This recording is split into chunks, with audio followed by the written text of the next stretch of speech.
रिहा करो, खालिद को रिहा करो, खालिद को रिहा करो, खालिद को रिहा करो, खालिद को रिहा करो, खालिद को तकबीर, अल्लाहू अकबर, खत्म नबूवत जिंदाबाद, खत्म नबूवत जिंदाबाद, ताज व तख्त खत्म नबूवत जिंदाबाद, ताज व तख्त खत्म नबूवत जिंदाबाद, ताज व तख्त खत्म नबूवत जिंदाबाद।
बिस्मिल्लाहिर्रहमानिर्रहीम। तमाम आशिकान रसूल को यहाँ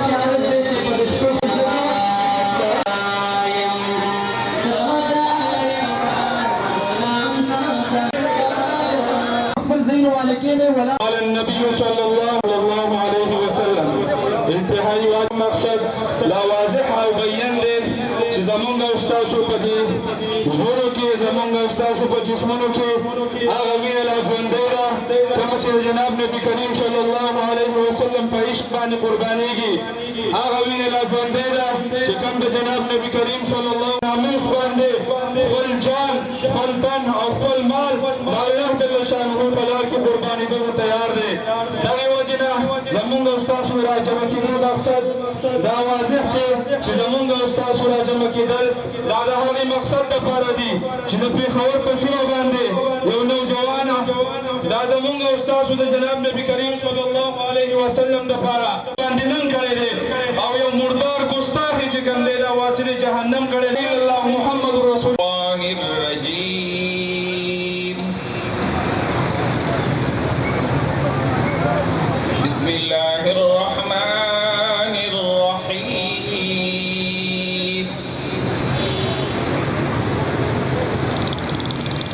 मा काना अला नबी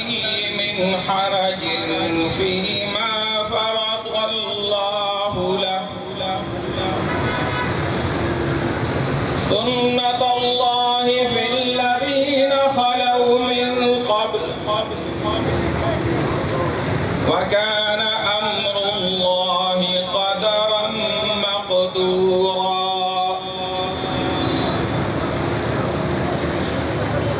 الذين يبلغون رسالات الله ويخشونه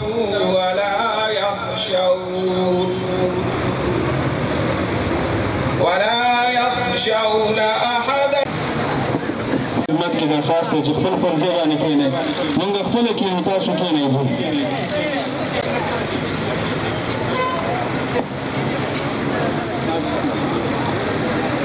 पाक शौक़ मोहब्बत सर व अल्लाहुम्मा सल्ली अला मुहम्मद व आलिहि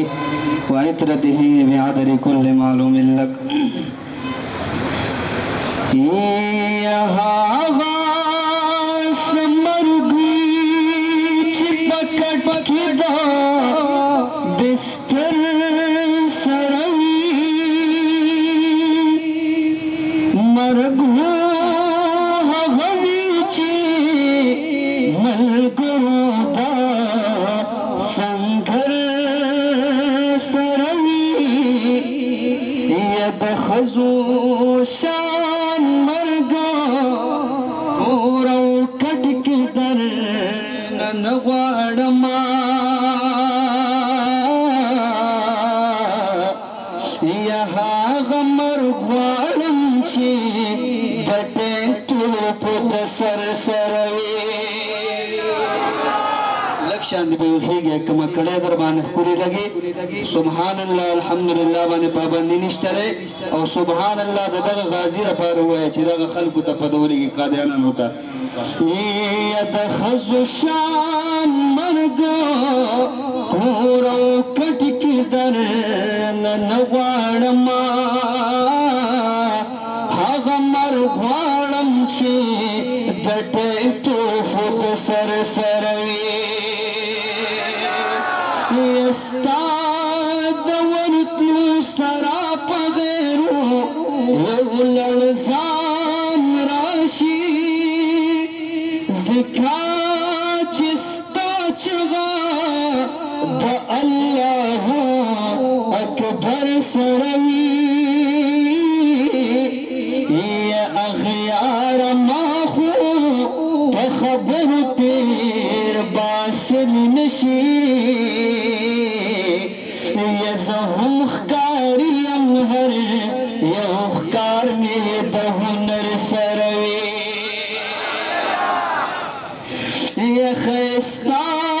ظلمیت جهاد جذبات ہی رکڑلا ویراد غیر کڑی جھندن دیدا خطر سروی یا فاروقی وائی پاک ربا شہادت وارما چی ابد جون میں نبی خیر البشر سروی یا فاروقی وائی پاک ربا شہادت وارما ابد جون میں نبی خیر البشر سروی یا فاروقی وائی پاک ربا شہادت وارما چی ابد جون میں نبی خیر البشر سروی یا گستاخ رسول دکھو یا گستاخ رسول دکھو مردار نر افلاطون غازی نر غازی خالد غازی بخدم غازی بخدم غازی نر غازی خالد غازی بخدم غازی بخدم غازی شوق و محبت مانی برا سردا کڑے ہوئے نر غازی خالد غازی پختون غازی اچھت آواز بانی پختون غازی اچھت آواز بانی نر غازی خالد غازی پختون غازی پختون غازی نر غازی خالد غازی پختون غازی پختون غازی نر غازی خالد غازی پختون غازی پختون غازی نر غازی خالد غازی پختون غازی پختون غازی یا گستاخ رسول دکو مردار من افلاطون غازی نر غازی خالد غازی دغه قادیانانو مردارانو ته بخایي چې څوک د پیغمبر په شان کې ګستاخي کوي او څوک د نبوت دعوی کوي دغه حل به ان شاء الله شوق محبت باندې نر غازی خالد غازی په خودن غازی په خودن غازی نر غازی خالد غازی په خودن غازی خالد غازی گستاخ رسول د مردار من افلاطون غازی نر غازی خالد غازی بخدن غازی بخدن غازی نر غازی خالد غازی بخدن غازی بخدن غازی یا خالد استاننگو غیرت فکر بڑیمو یا من دہگا چاخلاف من دل تکرا غلیم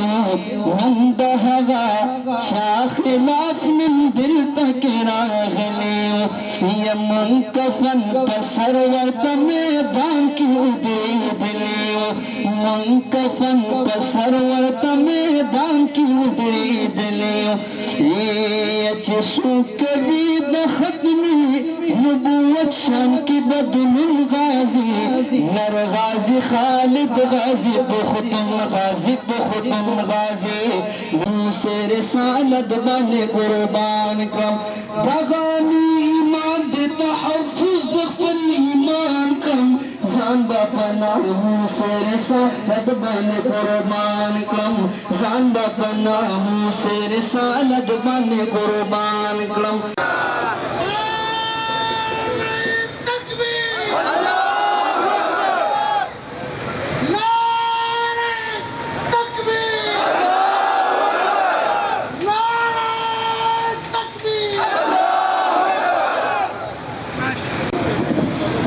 रहीम जमा ख्वागो दरगानो मशरानो मुसलमानानो ورونو په جمع السلام علیکم ملګرو نن چې من پکم خبر راغون شوی هغه تاسو ته معلومه ده چې هغه ورځ په پیښور کې یو مردار ګستاخ زمنګ د خوږ نبی پشان کې ګستاخی کړی ده او هغه زمنګ یو پښتون رور فیصل خالد غازی هغه مردار کو او جهنم ته ورسو چونکه زمنګ هغه پښتون رور نن په جیل کې د منګ داغه په حق کې راوتی چونکه زمنګ د پاکستان عدالتونه تا وته نشو ویلی چې کمزوري دي کمزوري نه دي خو دوی د خپل قانون ټیک کی او کو ټیک نشو نو دا نن یو خالد راوته ان شاء الله سبا به 50 بلوس بسلی بلوس پزری زه ستاسو ټولو ډیره شکریا ادا کوم ډیره مننه والسلام مننه جی دینه پس انجمن الرجیم بسم الله الرحمن الرحیم زما د تخبه غیور عوامو پښتنو ورونو په جمع سره السلام علیکم علما ناستی خبره باغی کوي خو زه یو مختصر خبره کومه زه پرونه تلو ما علامه صاحب سره الته پیښور ته یقین وساته چې د غازی هغه پلار چې سره پوګنه واړه بم راتلل او غټ بم راتلل او د تندې به ولخ کولو ما دغه وخت کې افسوس وکړ چې کاش دا زما بچی دا غیرت کړی وي نو ان شاء الله تعالی نن به زم داسې سرخرو ولاړ وي چې دلته دومره عزت دی د غازی د پلار نو په آخرت کې به د دې څومره عزت او څومره احترام وي ان شاء الله تعالی دا زموږ عزم دی او دا مې اراده ده که د نن نه پس کم یو قادیانی ګستاخي وکړله نو د خو په ډز شته دی ان شاء الله تعالی مو به د سر وخو سر به د قلم ان شاء الله تعالی او زه دا اعلان کوم د دې سټیج نه که په تخبه او په ضلع مردان کې کم قادیانی د دې جنازې مخه کوي کې نه دغه مردارانو پرنګه حال به ان شاء الله تعالی او څوک هم به د تپوس کولو نه یو ځل بیا دا نعره پورته کوم تاجدار ختم نبوت دینه پس صلی علی رسوله الكریم اما بعد فاعوذ بالله من الشیطان الرجیم بسم الله الرحمن الرحیم ما كان محمد ابا احد من رجالكم ولكن رسول الله وخاتم النبیین صدق الله العظیم عزتمندو غیرتمندو مسلمانانو ورونو دا تاسو چې په کومه جذبه باندې راوتی یې دغه جذبې ته سلام کوم ورونو په دې جلسه کې د هر پارټۍ د هر تنظیم مسلمانان راوتی دي دا د دې خبرې دلیل دی چې کومنګا د هر تنظیم سره د هر پارټۍ سره یو خو موږ به خپل سر په محمد رسول الله صلی الله علیه وسلم باندې قربانو د ټولو نه اولنۍ خبره د دې د عقیدې ده د ختم نبوت د عقیده د ناموس رسالت د عقیده دا دومره مضبوطه عقیده ده او دومره حساسه عقیده ده علماء کرام فرمایي چې که یو سړی د نبوت دعوه وکړه او یو بېخونده مسلمان د هغه نه د نبوت دلیل طلب که نو په دې خبره باندې هغه سړی هم کافر دی چا چې دلیل طلب که د هغې وجه دا چې د ختم نبوت دا عقیده انتهایی واضحه ده او کلاو ده نو په دې کې به دلیل طلب کول نه بلکې هغه چا چې د ختم نبوت دعوه کړې ده هغه کافر دی او فوري هغه واجب القتل دی د نبی علیہ السلام سره زمونږ محبت دی د هغه چې څه خوښ دي زمونږ به د هغې سره محبتي مولانا انور شاه کشمیری صاحب د ترمذي په دې شرحه کې یو واقعه لیکلې مختصر ذکر کوم امام ابو یوسف رحمت الله علیه د هارون رشید بادشاه په دور کې ناست دی دسترخوان غوړېدلی روټۍ ته ناستې دي په دې باندې کدو پروت دی کدو د نبی علیہ السلام ډېر زیات خوښ و دا واقعه تاسو به اورېدلي امام صاحب وویل چې دا کدو زما خوښ دی دا لږ رانږدې کوي یو وزیر وویل چې زما دا کدو نه دی خوښ امام صاحب وویل دا سړی په دې باندې کافر شو واجب القتل دی جیل کې بند کړ ویل 3 ورځې پس به قتلو د هغې وجه څه ده تاسو به وایئ چې کدو مې نه دی خوښ دا خبره خو دومره نه ده د هغې وجه دا ده چې د نبي علیه السلام کوم څیز خوښي هغه به د هر مسلمان خوښي او چې د نبي علیه السلام کوم څیز نه خوښ هغه به د هر مسلمان نه خوښ دویمه خبره د نبی علیه السلام د ناموس ده چا چې به هغې کې ګستاخي وکړله د نبی علیه السلام په زمانه کې دغه خلک نبی علیه السلام په خپله صحابه لیږلي او قتل کړي دي یو ړوند صحابي تفصیلي واقعه ده هغه خپله بیبي قتل کړله او نبی علیه السلام اعلان وکړو چې د دې ښځې وینه هدر ده د دې ښځې وینه هدر ده نو که چا داسې حرکت وکړو چې یو ګستاخ رسول مردار که یو قادیانی مردار که دا کار یې ښه وکړه که ښې ونه کړه دا مسله د عقیدې ده دا یاد ولرئ چې دا کار نبی علیه السلام فرمایلی چې دا کار یې صحیح وکړو غازی خالد چې کوم حرکت وکړو که چا دا وویل چې دا کار یې ښه نه دی کړی نو دا د عقایدو مسله ده چې په دې خبره باندې دا سړی کافر کیږي ځکه چې نبی علیه السلام فرمایلی چې دا کار یې ښه وکړو چا چې ګستاخ رسول مردار کړو کله چې د موسی علیه السلام او د جادوګرو مقابله وشوله او موسی علیه السلام مقابله وګټله نو په دغه دوران کې د فرعون بیبي او د هغه وینځه او بعضې نورو کسانو فرعون ته وویل چې اشنا مقابله خو دې بیله په ناحقه یې نو هغوی اعلان وکړو چې ای فرعونه موږ ستا د خدای نه انکار کوو او ته دروغجن یې فرعون خپله بیبي را ونیوله او هغې نه سرمن وویستله او چارمیخ یې کړله امام قرطبي دا روایت نقل کړی دی چې د دغه آسیا چې دا قرباني د موسی علیه السلام دپاره وکړله د دې نکاح به د نبي علیه السلام سره کیږي نو زه دې ټولو وروڼو ته دا وایم چې څوک د هرې پارټۍ سره دي لکه میا معرفت شاه صاحب بله ورځ د خپلې استعفا اعلان وکړ چې زه د ایمل ولی خان د صدارته پورې د نشنل پارټۍ نه مستفي شوم په دې وجه باندې چې ته وویل چې دا کار دا خالد غلط کړی دی نو دا ایمان دی یو طرف ته چې د محمد رسول الله خبره ای بل طرف ته د ټوله دنیا ای زمونږ مور او پلار دي هر څه دي هغه به غورځو او محمد رسول الله به اخلو دویمه خبره د دوی د قانون ده دا قانون دا مفتی محمود صاحب رحمت الله علیه ټولې پارټۍ واورئ په دې کې ټول مسلمانان دي د بټو صاحب په دور کې چې کله مفتی محمود صاحب رحمت الله علیه قادیانی راوس او ویلو ویل چې دا سړی کافر دی ټولې اسمبلۍ ورته ویل مفتي صاحب ویل دا څه کې ویل دته وګوره ویل دا کافر دی ویل واورئ د قادیاني نه یو څو تپوسونه وکړو یو تپوس چې دا وکړي چې د قادیاني باره کې څه وی ویل څوک چې قادیانیان نه مني هغه ولد زنا دی او بیا دا ټولې پارټۍ عبدالولي خان او پیپل والا او دا ټول د مفتی محمود صاحب په دغه تحریک باندې قادیانی کافر شو او د هغوی جوماتونو ته به جومات نه وایي دغه قانون جوړ شو خو موږ حکومت ته دا وایو عدالت ته چې کوم سړي ګستاخي وکړله هغه ته دې پانسي میلاو شي او چا چې ګستاخ قتل که هغه دې رها شي دا زموږ ستاسو د ټولو مطالبه ده الله دې به تاسو ټول لا توفیق راکړي دا جناب اعوذ بالله من الشیطان زه د زړه اخلاص ته تاسو سلام کوم السلام علیکم او د دې ځای نه د دې سټیټ نه زه حکومت ته اپیل کوم چې فیصل خالد پریدا او که پریدي نو انشاءالله موږ به د دې زنځیرونه ماتو دا به راولو زوبه کنه ټولو په شریکه ځو او موږ دا وایو چې دلته کوم دغه خلک دي مرزاګان دي او خوشخوستاق دي دا د مردان نه ځي د دې ځل خپل کډه ونغاړي او وینم راغتله د دې ودغه علي چې کوم د سره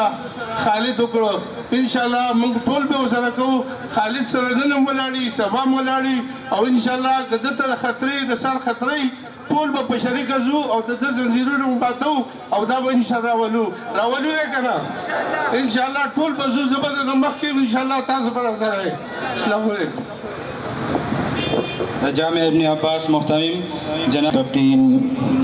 والصلاة والسلام على أشرف الأنبياء والمرسلين أما بعد فأعوذ بالله من الشيطان الرجيم بسم الله الرحمن الرحيم إن الذين يؤذون الله ورسوله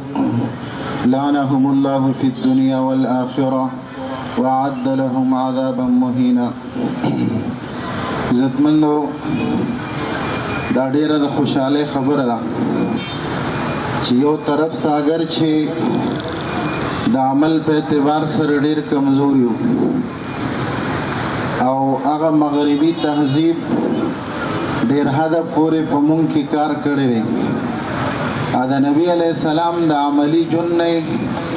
ډیر حد پورې لري کړی یو لیکن بیا هم نن د مسلمان د دنیا په کم ګټ کې چې دی دا عمل په اعتبار سره هر څومره چې کمزوري دی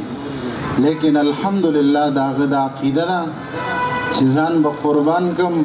لیکن د الله د نبی د هغه په ناموس باندې آنچ برداشت کولو ته تیار نه الله جل جلاله فرمای هغه کسان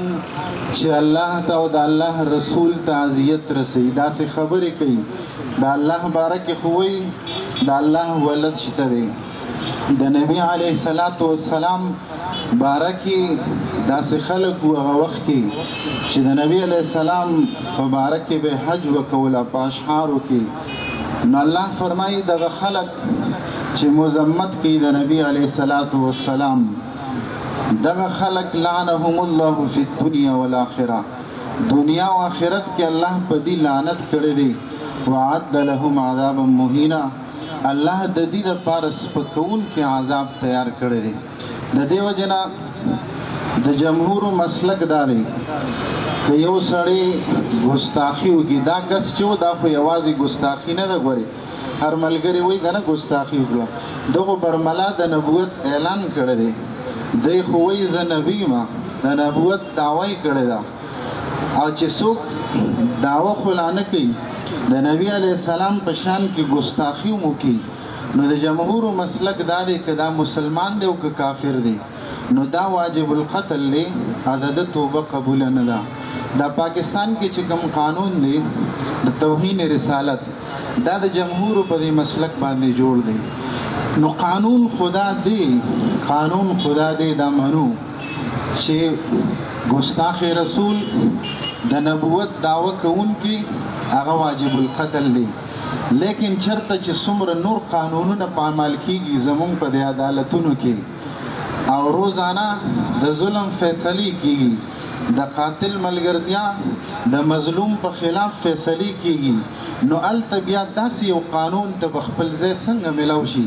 چې د هغې د پامال کولو دپاره وروسته ټول مغرب ولاړ دی او دا کس هم دا صرف داسې نه دا خو وروستو د امریکې شهریت ته ورپسې او دا خبره عام طور د عام خلکو د میډیا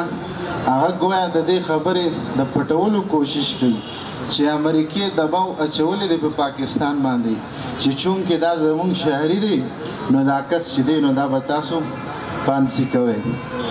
خو د دې وجې نه هغه مخکې مظاهرو کې الحمدلله د ټول پاکستان خلکو دا عزم کړو او هغه خپل عزم یې رښتینی کړ تاسو ټولو دا ویلو که نه کله چې آسیا ملعونه رها کړه باوجود د دې چې قرار یې کړو په خپله د سیشن جج مخې ته د های کورټ مخې ته لیکن په 3 غنټې کې د هغې دپاره فیصله تیاره شوه خپل هغه آقاګانو ته د سجده کولو دپاره هغه ویستلی شوه هغه وخت کې الحمدلله د دې تغبې او د ټولو ملک خلکو د عزم کړو چې اوس به موږ د ګستاخ رسول فیصله عدالت ته نه پرېږدو داسې ویلو که نه او الحمدلله غازی خالد په دې باندې اقدام وکړو او آیندم چونکې موږ دا نه وایو چې قانون نشته قانون د خپل ذات په اعتبار سره خراب نه لیکن چلون کی خراب دی هلته چې کم خلک ناست دي هغه کټ پتلیا دي د نورو په اشارو باندې فیصله کوي د دې وجې نه بس همدا فیصله پکار ده چې په خپله به د دې فیصله کوو خو یو عرض دا کوم الله د خپل نبی د ناموس د حفاظت دپاره به داسې وخت په وخت د خالد په شان غازیان تیاری خو عزتمندو چرته چې مونږه د الله د نبی د پاره د سر کټ کولو د پاره تیار یو نو هلته خو لږ دا عزم وکړو چې جون به هم د الله د نبی په طرز تیرو خوښ هم نه کړي انشاءالله نن د مغرب چې مونږ سره کم جنگ دی نو هغه اصل جنگ د دې دی نن په دنیا کې د دوو تهذیبونو جنگ دی دا خلک تیاری دا قسم د امریکای شهري دی دا خلک تیاری وخت په وخت د الله د نبی په شان کې ګستاخیانې او د نبی علیه السلام د دې نظام نه د خلک متنفر کولو د پاره دا کوششونه نو اصل جنگ دا دی هغې دا اسلامي محمدي تهذیب ختمول غواړي د دې وجې نه د هغې سره جنگ دا دی چې موږ به دې ته رواج ورکوو دا آخري مختصر واقع درته وایم د ماحول نه به نه متاثر کیږو دې ته به ګورو چې د الله نبي څه کړي دي د الله نبي څنګه طرز اختیار کړی دی عثمان رضی الله تعالی عنه چې کله د صلح حدیبیې په موقع باندې ولیږلی شو هلته د خبرو اترو دپاره نو هغه سردارانو چې نورو سردارانو ملاقات لبوته نو د عثمان رضی الله عنه د لنګ مبارک هغه په نیمه پنډۍ باندې و پنډلی چې ورته وایي یو کونډۍ ګنه یو ګیټۍ د دې دواړو ترمنځ پنډۍ ده اصل سنت دا دی چې پرتوګ او ایزار به په نیمه پنډۍ او جواز دا دی چې د ګیټو نه دی بری د ګیټو نه ښکته خو ګناه ده د عثمان رضی الله عنه د لنګ په نیمه پنډۍ باندې و سرداران ورته وایي دلته دا څیز معیوب ګڼلی کیږي ځکه غټ سردار لوی هغه ګڼلی کیږي چې لنګ ورپسې راښکلي کیږي نو چاته روان یو دا هغې به د سپک وګڼي دا لنګ له ښکته کا عثمان رضی الله ورته وایي دا لنګ چرې نشي ښکته کیدی ځکه ما د الله نبي په داسې حالت کې لیدلی دی د الله د نبي لنګ مبارک په نیمه پنډۍ باندې نو عرض مې دا کوو دې نه به نه متاثر کیږو چې څوک چېرته روان دي دې ته به ګورو چې د الله نبي څه ویلي دي واخر دعوانا الحمدلله رب العالمین بسم الله الرحمن الرحیم مونږ له د خپل لوی رب ډیر شکر او احسان ایستل پکار دي چې مونږ یې د دواړو جانو سردار د حضرت محمد مصطفی صلی الله علیه وسلم امتیان او دغه پیروکار پیدا کړو علما ولاړ دي زه صرف او صرف دا یو خبره کوم چې 73 سال د دې ملک د ازادېدو وشو هر قسم بدامني هر قسم مهنګایي هر قسم ظلم زیاتې بربریت مونږ دا برداشت کوو خو په یو څیز کمپرومایز بالکل نه کوو ځکه چې ځان ته مسلمانان وایو که هغه د هرې پارټۍ والا دی چې ځان ته مسلمان وایي نو هغه به د پیغمبر خدا صلی الله علیه وسلم په ناموس باندې بالکل کمپرومایز نه کوي زه لعنت وایم په دغه جج باندې چې دا تقریبا د 2 کالو نه دا په عدالتونو کې دا کیس لړاو کېدو دا کلیر کټ خبره ده چې په اسلام کې د اقلیتو ته حقوق حاصل دي خو قادیانیان چې کم دي دا د اسلام په نوم باندې یو بدنما داغ دی دوی ځان ته مسلمانان وایي مونږ ته لکه کافران وایي کم سے کم چې یو سړی داسې ګستاخي کوي یو قادیاني هغې له میډیکل چیک اپ پکار دی او د هغې نه پس که د هغه خبر هم څوک اوري نو هغه هم پې کافر کېږي مشرک کېږي ځکه چې د پیغمبر خدا صلی الله علیه وسلم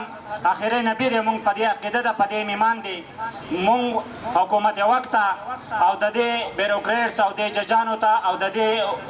واکمندو ته دا میسج رسو چې ګورې دا قانون دا قاله قانون دی بالکل نه مانو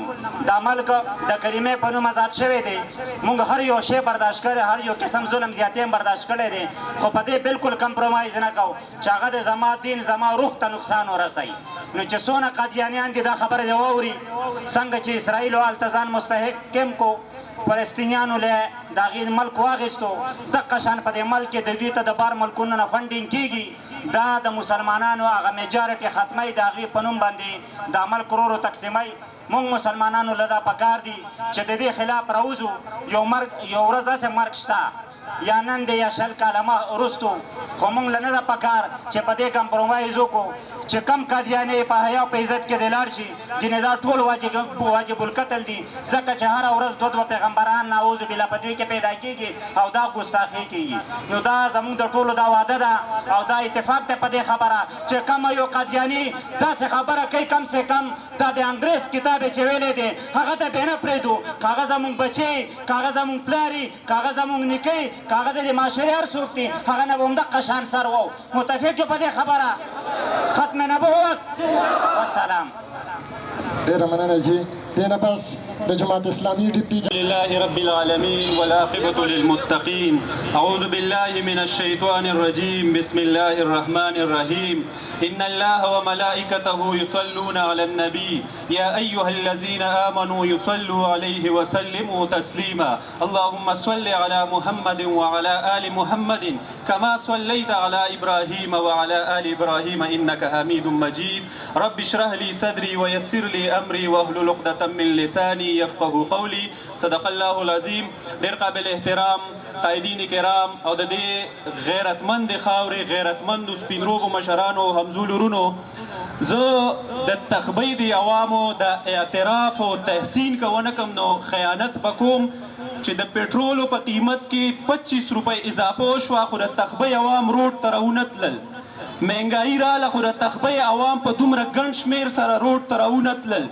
د بجلی دا حال له خو د تخبۍ عوام دومره په ګڼ شمېر سره راونه تلل. خو کله چې د ختم نبوت مسله راځي، کله چې د ناموس رسالت مسله راځي، کله چې د مسجد او د منبر مسله راځي، کله چې د قرآن او د سنت مسله راځي، کله چې زما د نبي د غیرت او د ناموس مسله راځي، بیا د تخبۍ بچی په دې روډ باندې موجود دی، بیا د تخبۍ سپینروبی په دې روډ باندې موجود دی. عزیزان ورونو، څو ورځې مخکې هم دې علامه صدیق رور دلته یوه درنا کړې وه او چې کله یې هغه اسیا ملعونه رها کړله نو په موږ باندې د دهشتګردۍ پرچه وکړله، په موږ باندې پرچې او اف آی آر یې وکړلې. حالانکې زه دلته په تخبۍ کې وم او د مردان په اف آی آر کې هم د دهشتګردۍ په پرچه کې د نعمان یوسف نوم راځي. نو او که ته ماته په دې وجه دهشتګرد وې چې دا د قرآن او د سنت دپاره راپاڅېدلی دی نو زه دهشتګرد یم. که ته ماته په دې وجه دهشتګرد وې چې زه د مسجد او د منبر د پاسدار په حیثیت راپاڅېدلی یم نو بیا زه دهشتګرد یم. که ته ماته د پټکي او د ګیري د پاسدار په حیثیت سره دهشتګرد وې بیا زه دهشتګرد یم. که ته ماته د قرآن او د بخاري د طالب علم په حیثیت سره دهشتګرد وې بیا زه دهشتګرد یم. او بیا د ټولو نه اعلی که ته ماته د محمد رسول الله په ناموس باندې راپاڅېدو په وجه دهشتګرد وې بیا زه دهشتګرد ویم. او په دې دهشتګردۍ ماته فخر دی او دا د مسلمان تاریخ دی چې کله بیا ستا قانون نه لاګو کېږي بیا 295 چې تا چې کوم دی غیر مؤثره کړې ده او ته د امریکې په اشاره باندې ګډېږې، ته په هغې باندې سزا نه ورکې. هغه ایوب مسیح چې په هغه باندې سزا سناو شوه او هغه ته د پانسۍ سزا سناو شوه خو راتورات هغه خوب یا لاسونه هغه رها کړو. هغه هسې عملونه چې هغه په دې کیس کې راله او هغه چې کوم دی نو رها شوله. دا کم قوتونه دي تا په سوشل میډیا باندې فلټریشن لګولی دی، تا فلټر لګولی دی چې کله ستا بیا خفیه ادارو پسې څوک خبره کوي تور ویګو راځي او هغه چوتی او ماورای عدالت یې چوتی، ماورای عدالت یې قتل کوي. خو چې خبره زما د محمد رسول الله د عزت او د ناموس راځي ته بیا ماته وایې چې ماورای عدالت یې مه قتل کوه. زما د محمد رسول الله حکم دی، زه به یې کوم، بیا به یې کوم او بیا به یې کوم. تله چې کله قانون په حرکت کې نه راځي بیا به قاضي علمدین شهید راپاسي، بیا به ممتاز قادري راپاسي، بیا به فیصل خالد راپاسي او بیا به د دې خاورې هر بچی راپاسي. زما به دا درخواست وي 2 کاله نه دغه ذلیل انسان په سوشل میډیا باندې لګیا دی او ستا هغه ادارې هغه خفیه ادارې په کروڑو روپیو په اربونو روپۍ سالانه زما او ستا د ټیکس نه د هغې بجټ دی هغه په حرکت کې نه راځي. خو بیا یو غازي راپاسي، بیا یو مجاهد راپاسي، بیا ته په حرکت کې راځې. زما تاسو ته دا گزارش دی چې موږ خپل بچي د قرآن او د سنت د علم نه وابسته کړو. انشاءالله بیا دا ناپاک عزایم دا به پرې پاکه خاوره باندې چې کم دی نو نه کامیابېږي. اقول قولي هذا استغفر الله لي ولكم ولسائر المسلمين. جزاكم جزاكم الله. دا تاسو ته چې ښکاري چې محترم وخت ختم دی مولانا ضیاء الله جان صاحب با مختصر خبره کوي بیا به زمونږ شیر قیوم صاحب د انجمن تاجران مرکزی جنرال سیکرټري صاحب قراردادونه پیش کوي زه ستاسو خدمت کې دومره حد پورې عرض کوم نن دا اعتراض کیږي چې دا ماورای عدالت قتل شو محترمو د حضور مبارک سیرت گواه دی گستاخ ته سزا د عدالت په ترو ملو ده گستاخ ته سزا ماورای عدالت ملو ده ابن خطل لوی گستاخو رسول الله ډیت سکواد په هغه پسې تشکیل کو هغه د کعبې په خلاف کې دننه مردار کو دغه شانته کې ابو رافع پسې رسول الله ډیت سکواد تشکیل کړی دی هلته مردار کړی دی بیا د رسول الله د سیرت دا واقع مونږ ته مخې ته چې ماورای عدالت گستاخ برداریږي یوه زنانه ده اسما بنت مروان دا د حضور په شان کې ګستاخي کوي د حضور جان نثار عمر بن عدي رضی الله تعالی عنه نظر ومنلو که بالفرض دا زنانه په ګوتو راله زه به دا مردارومه نظر یې ومنلو دا یې مردار کړله سهار د رسول الله خدمت کې حاضر شو حضور ورته فورا وفرمیل چې تا دغه ګستاخه مرداره کړله تحصیل یې وفرمایو د هغه قبیلې خلکو راولګېدل د رسول الله په خدمت کې هغه استغاثه دایر کړله چې ته یوه زنانه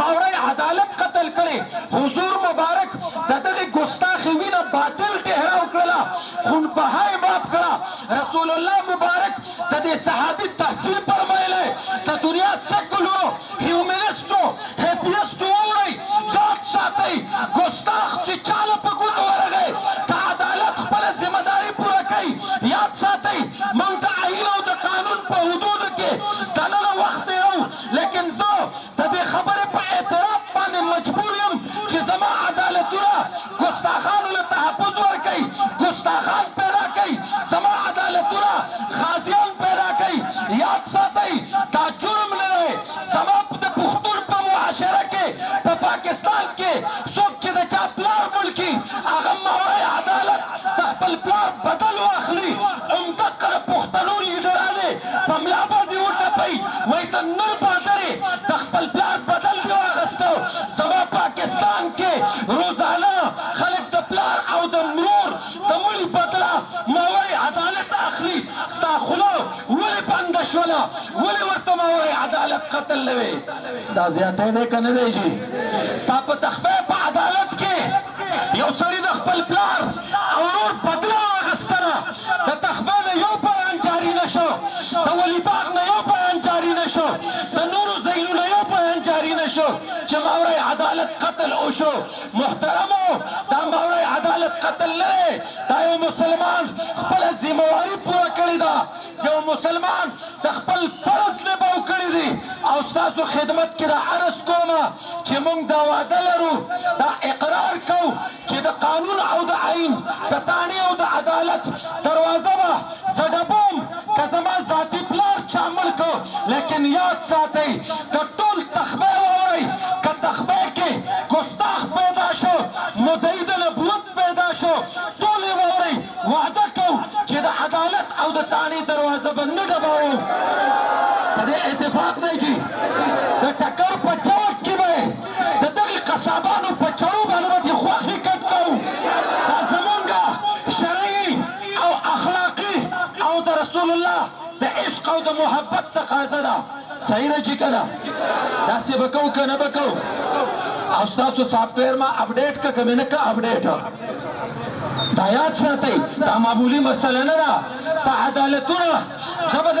رسول په شان کې به ګستاخي کېږي پرون یو امیر تاکالي دومره ووې چې زه ځان له صوبه یم او دومره لوی اکشن پې پولیسو اخیستو چې خانه والا خرابه کړله او د 10-11 سکیل سړی اولدار رالګي د هغه نه کپړې وباسي هغه څه وي وایي زه ځان له صوبه یم او دی راپاسي او د تمامې دنیا په مخ کې په سوشل میډیا په یوټیوب باندې ویډیو کلپس پراته دي چې زه پیغمبر یم په ایمان باندې وایه دی د معاف کولو دی جي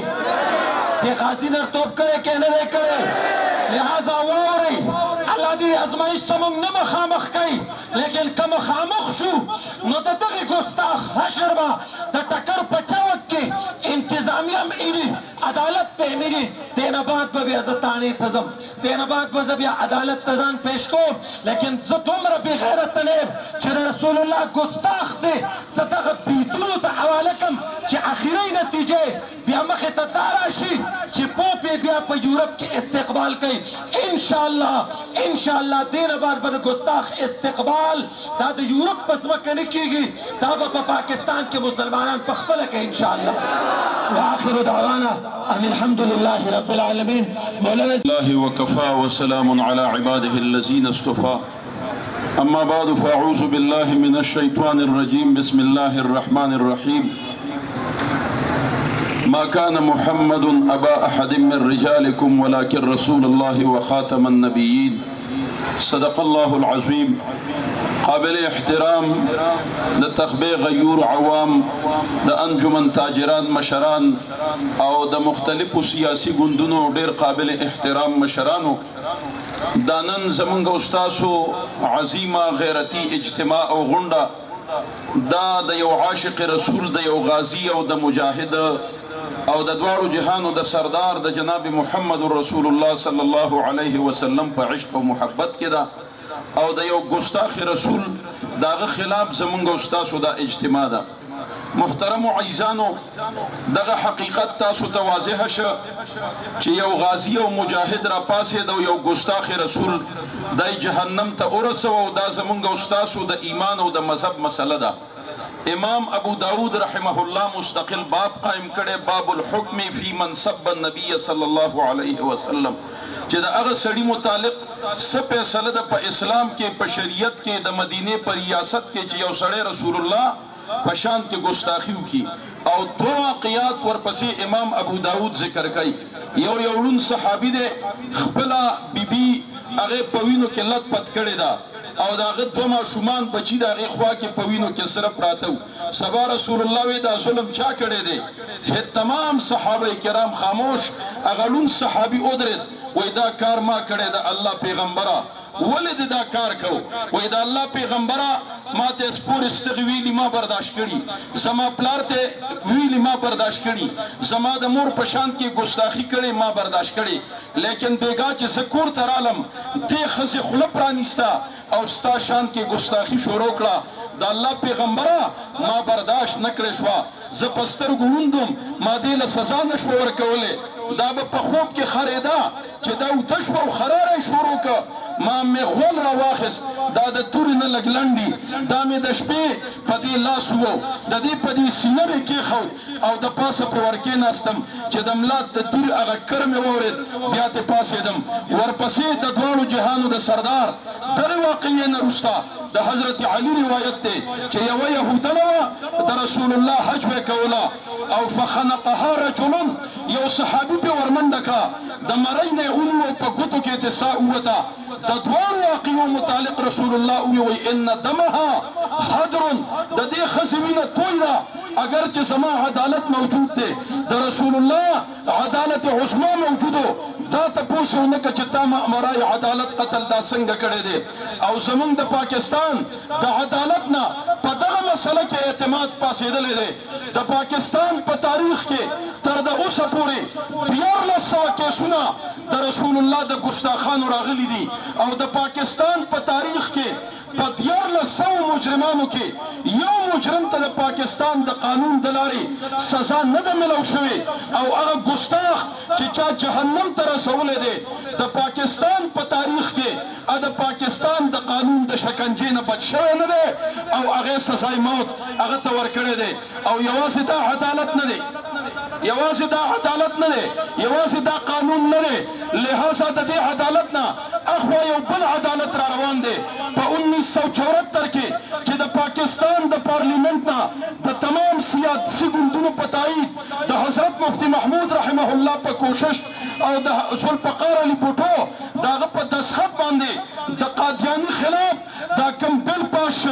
او داغه په کوپر سرکاري مهرونه ولګېدل نو په هغه وخت کې چې کله سرکاري اعلان وشو لہذا یو ترکانو اگر پاسید خپل ترخص را واخستا او هغه ورمنډه کړه یو ګستاخ گیر کا او په هغه باندې په ترخص ګزار وکړه هغه مردار کړه هغه واصل جهنم کړه او بیا حکومت وقت عدالتونو هغه سړی راګیر کړه هغه غازي او هغه له چې کوم دی سزای موت ورکړه لیکن مولانا احمد علي لاهوري چې د جمعیت علما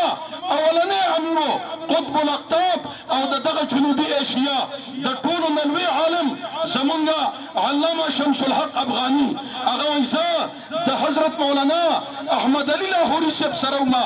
د هغه خاصي قبر له وروستم وای ماته هغه په دې سر باندې صادر راواچو دته کشف القبور وکیده وای زما د خدای په ذات قسمی هغه د ترخص والا ترکان چې حکومت هغه مجرم ګرځولیو او هغه پانسی کړو وای هغه ناستو او په قبر کې د 15 سپاره تلاوت کو علامه شمس الحق افغاني صاحب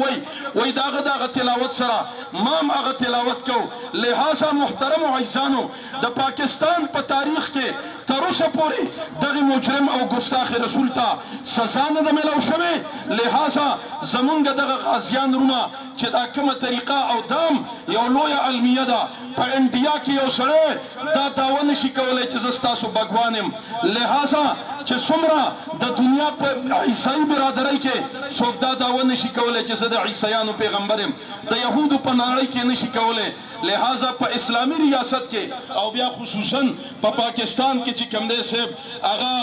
دغه مذاق په رسول الله او دارنګ چې کوم دی په دین پورې کیږي لہذا هم دغه طریقه دا مسله زمونږ د دین ده زمونږ د حکومت وقت نه او دارنګ د خپل عدلیې نه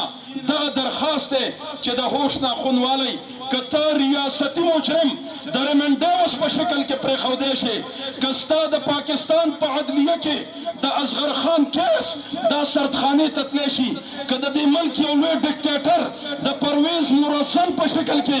راځي او د 73 آیین پامال کوي او د ملک عظیمه مقننه اداره په پارلیمنت باندې حمله کوي او هغه ریاستي مجرم نن زما د ملک عدلیه هغې سره دا اختیار نشته چې هغه ته لاس ور واچوي نو یو عاشق رسول زمونږ او ستاسو دا مطالبه ده چې دغه عاشق رسول دی هم باعزت ته ورباندې زمونږ چې کوم دی نو دغه عدلیه بری کړي او که یو سړی وایي چې د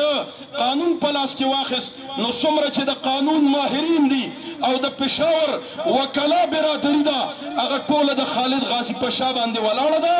او نن دغه ګستاخ دپاره د پاکستان چې کوم دی محترمو عزیزانو په قچرو کې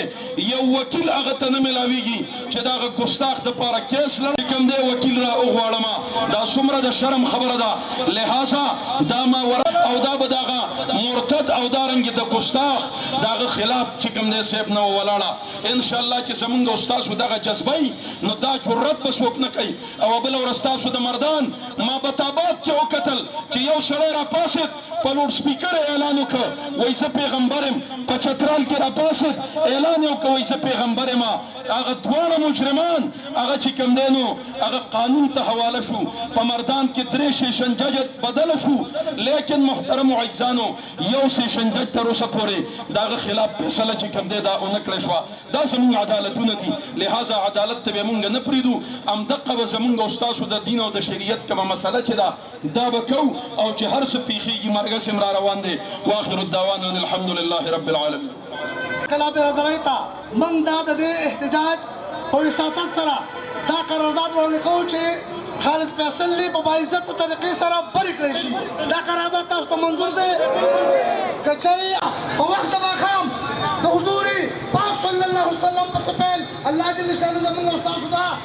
کمیشن زموږ او ستاسو دا قرباني قبول او منظور کړي الله جل شانه دې موږ او تاسو ته دا قائم نامدار حضرت محمد مصطفی صلی الله علیه وسلم شفاعت نصیب کړي او انشاءالله زمونږ او ستاسو تر ټولو دا ایمان او عقیده ده که چېرې څنګه چې زمونږ علامه صدیق صاحب او دغه شان نور علمای کرام وویل چې کله هم ګستاخ رسول موږ له په ګوتو راغی دا زمونږ ایمان دی چې انشاءالله موږ نه به بچ نه پاتې کېږي